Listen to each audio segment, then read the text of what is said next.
Good evening, students. Today we are going to discuss about cardiac cycle. So, what is cardiac cycle? It is a rhythmic contraction and relaxation of cardiac chambers. Means जो हमारे Atreus और ventricles होते हैं वो एक specific manner में contract भी करते हैं, रिलैक्स भी करते हैं ड्यूरिंग अ हार्ट बीट. तो ये पूरा कॉन्स्टिट्यूट करता है कार्डियक साइकिल. तो let's talk about some important terms related to the cardiac cycle. Number one is diastole. तो diastole किसको बोलते हैं? It refers to the relaxation of the cardiac chamber. Systole किसको बोलते हैं? It refers to the contraction of the cardiac cycle. और third term which is very important term उसको बोलते हैं joint diastole.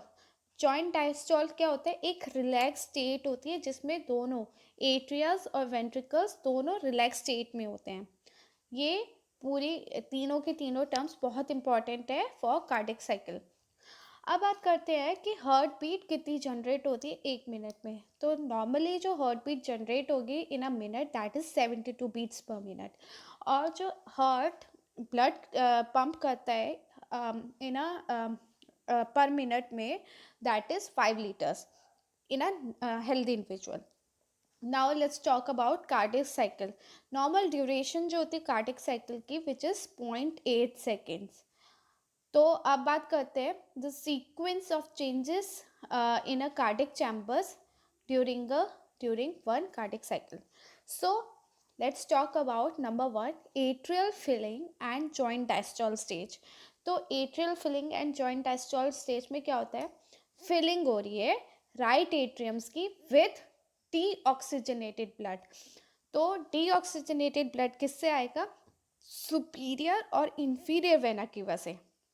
Superior vena cava जो है carry करता है deoxygenated blood from the upper part of the body. और inferior vena cava क्या है? वो कैरी करेगा deoxygenated blood from lower extremities of the body. तो ये कहाँ जाएगा?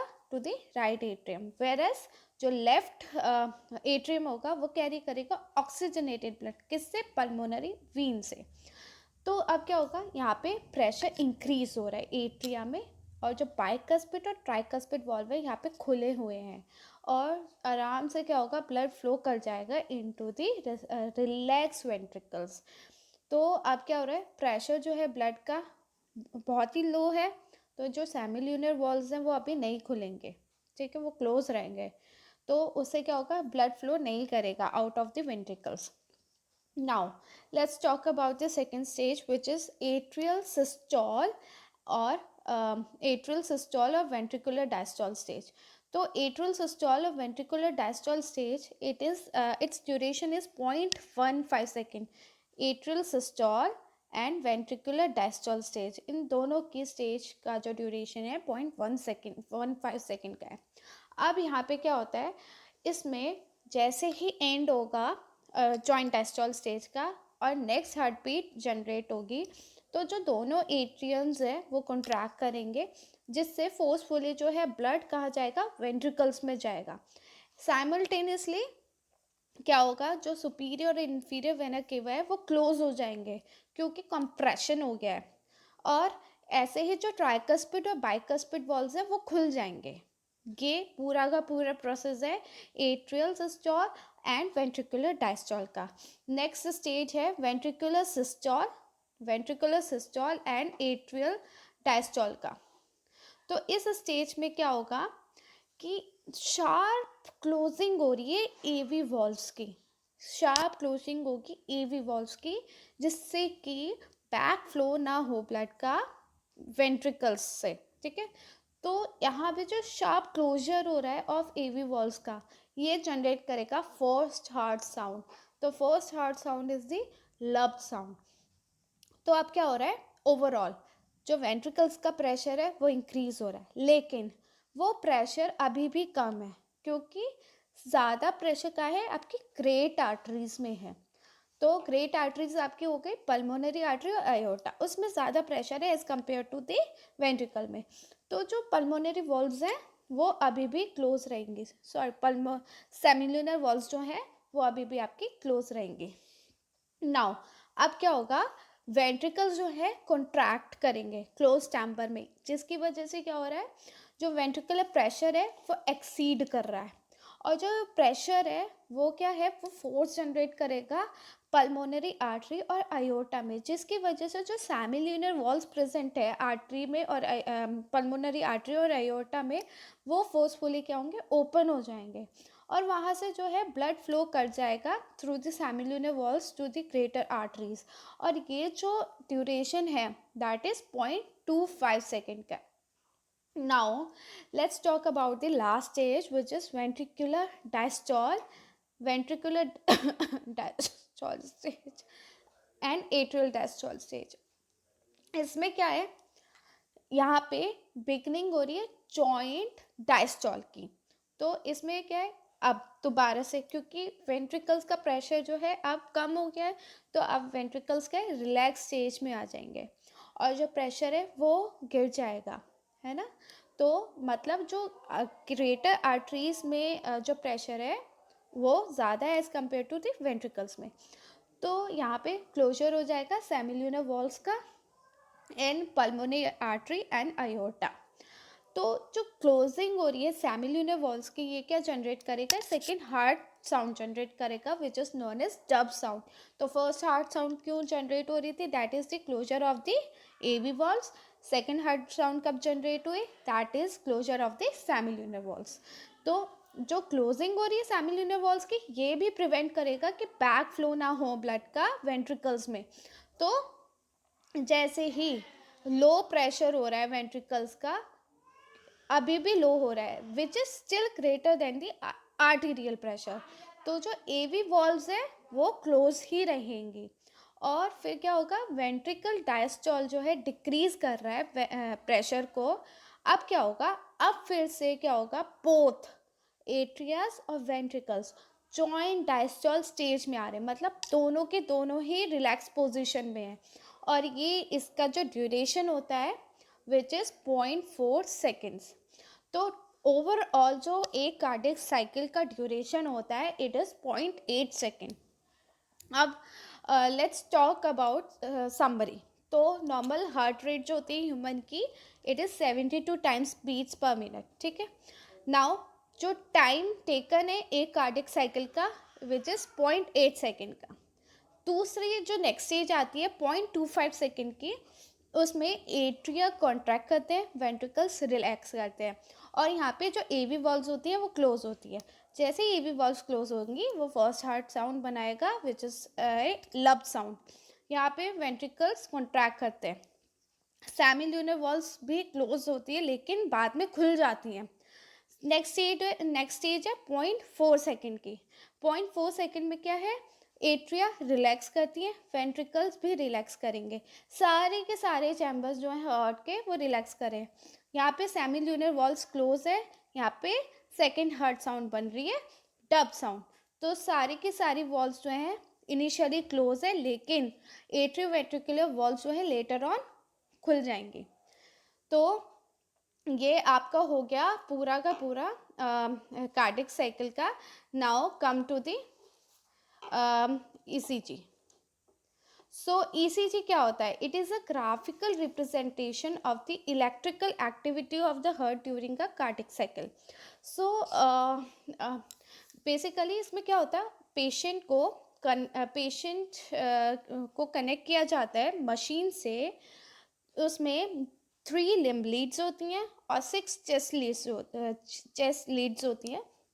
बेसिकली जो किसी किसी मशीन्स में 4 limb leads are also available. So total मिला के ऐसे ही 10 या 9 आपकी कनेक्ट होती हैं. तो 6 chest leads and 3 limb leads, और यू कैन से 4. तो बेसिकली मेन 3 लिम्ब लीड्स होती हैं for the right arm, left arm और लेफ्ट फुट के लिए. ये राइट आर्म, लेफ्ट आर्म और लेफ्ट फुट जो होता है एक इथोपियन ट्राइंगल बनाता है, जिसमें पूरा पोटेंशियल जो है वो काउंट किया जाता है इलेक्ट्रिक एक्टिविटी का. So let's talk about ECG कि क्या होता है. तो जो इलेक्ट्रिकल चेंजेस हो रहे हैं हार्ट में, जो इलेक्ट्रिकल चेंजेस हो रहे हैं वो एक रिकॉर्डिंग होती है एक इंस्ट्रूमेंट्स के थ्रू, उसे बोलते हैं इलेक्ट्रोकार्डियोग्राफ। तो जो एक ग्राफिकल रिकॉर्डिंग देता है, जो हार्ट की चेंजेस हो रही है वो एक ग्राफिकल रिकॉर्डिंग दे रहा है, उसको बोलते हैं इलेक्ट्रोकार्डियोग्राम। सो ये यूज़ क्यों होता है? ये इसलिए यूज़ होता है क्योंकि डिफेक्ट डिटेक्ट करने के लिए हार्ट में, like arrhythmias, any bundle branch blocks, 1 degree, 2 degree, 3 degree, और आपके टेकिकार्डिया, ब्रेडिकार्डिया, आपका ये सब आइडेंटिफाई हो सके इलेक्ट्रोकार्डियोग्राफ से। तो let's talk about waves. So waves जो होती हैं इसमें यहाँ पे सिंपल जो नॉर्मल ईसीजी होती है उसकी जो वेव्स होती हैं, P wave, Q R S complex और टी वेव। जो पी वेव होती है it is the first wave, rounded wave, upward wave. क्योंकि अपवर्ड इसलिए क्योंकि वो बेस के अपर है, बेस लाइन के ऊपर है, पॉजिटिव डिफ्लेक्शन शो कर रही है, तो इसलिए ये अपवर्ड है। ये क्या ये क्या इंडिकेट करती है? इट इंडिकेट्स एट्रियल डीपोलराइजेशन और एट्रियल कॉन्ट्रैक्शन। तो ये पी वेव कब जनरेट होगी? जब एट्रियल मसल्स कॉन्ट्रैक्ट करेंगे। कैसे कॉन्ट्रैक्ट करते हैं? क्योंकि जो एक्साइटेशन प्रोसेस हो रहा है, स्प्रेड हो रहा है ऐसे नोड से ऑल ओवर द एट्रिया, इसकी वजह से पी वेव बन रही है। Then come to the Q R S complex. Q R S complex में जो फर्स्ट वेव होगी क्यू वेव, वो नेगेटिव डिफ्लेक्शन शो कर रही है, मीन्स बेस लाइन के नीचे है। और जो आर वेव है, प्रोमिनेंट वेव है, वो पॉजिटिव डिफ्लेक्शन शो कर रही है above the base line. And again S wave क्या है? वो नेगेटिव डिफ्लेक्शन शो कर रही है बिलो द बेस लाइन। तो ये ओवरऑल जो क्यू आर एस कॉम्प्लेक्स है ये इंडिकेट करता है वेंट्रिकुलर डीपोलराइजेशन, मीन्स जो एक्साइटेशन प्रोसेस हो रही है ऑल ओवर दी वेंट्रिकल्स। तो ये क्या है? ये Q R S complex show करता है। Now come to the T wave. T wave क्या है? ये small dome shaped rounded upward deflection show करता है, मीन्स पॉजिटिव डिफ्लेक्शन शो कर रहा है बेस के अबव। तो ये क्या रिप्रेजेंट करता है? ये यहाँ पे वेंट्रिकुलर रीपोलराइजेशन, मीन्स यहाँ पे ये रिप्रेजेंट कर रहा है कि बिगनिंग होने वाली है वेंट्रिकल रिलैक्सेशन की, क्योंकि ऑलरेडी पहला जो क्यू आर एस कॉम्प्लेक्स था वो रिप्रेजेंट कर रहा था वेंट्रिकुलर डीपोलराइजेशन, अभी रिलैक्सेशन शो करेगा। तो ये ऑल ओवर क्या है? क्यू आर एस कॉम्प्लेक्स है। यहाँ पे ये हमने कंप्लीट किया ईसीजी। तो अब बात करते हैं कुछ क्वेश्चंस की। तो क्वेश्चंस में हम देखते हैं कि फर्स्ट क्वेश्चन कि for how long is the cardiac cycle if the heart rate is 75 beats per minute. तो यहाँ पे अभी हमने देखा कि नॉर्मल हार्ट बीट जो होती है वो होती है 72 बीट्स पर मिनट। तो विच इज़ कार्डिक साइकिल के हिसाब से जो एक कार्डिक साइकिल का ड्यूरेशन होता है विच इज़ 0.8 सेकेंड। तो यहाँ पे 75 बीट्स पर मिनट और 78 बीट्स पर और 72 बीट्स पर मिनट, ये इतना वेरी नहीं करेगा। तो यहाँ पे जो करेक्ट आंसर है 0.8 सेकेंड होगा। Second is which event is associated with the cardiac cycle. तो यहाँ पे देखते हैं ऑप्शंस क्या है। एक है atrial systole, second ventricular systole, third is relaxation period. ये तीनों के तीनों एसोसिएटेड तो है कार्डिक साइकिल के। तो इसमें जो ऑप्शन करेक्ट आंसर है which is all of the above. Third question is atrial depolarization is marked by wave on the by which wave on the ECG। तो यह अभी हम लोगों ने डिस्कस किया है। First is P wave, second is Q R S complex, third is T wave, you wave. You wave is very rarely seen in ECG. जो you wave होती है बहुत ही रेयर होती है और वो डिफ्लेक्शन किस वजह से शो करेगी? पैपिलरी मसल्स जो होती हैं हार्ट में उसके कॉन्ट्रैक्शन की वजह से यू वेव शो करता है। तो यहाँ पे एट्रियल डिपोलराइजेशन अभी हमने देखा था कि P wave is associated with the atrial depolarization, Q R is complex associated with the ventricular depolarization, and T wave is associated with the ventricular repolarization. So the correct answer is T wave, oh sorry, P wave. Now तो answers हमारे सामने है 0.8 second cardiac cycle का, second is the all of the above because सारे events associated थे cardiac cycle के, and P wave which is associated with the atrial depolarization. So this is all about the cardiac cycle and ECG. I hope you like my video. Thank you very much.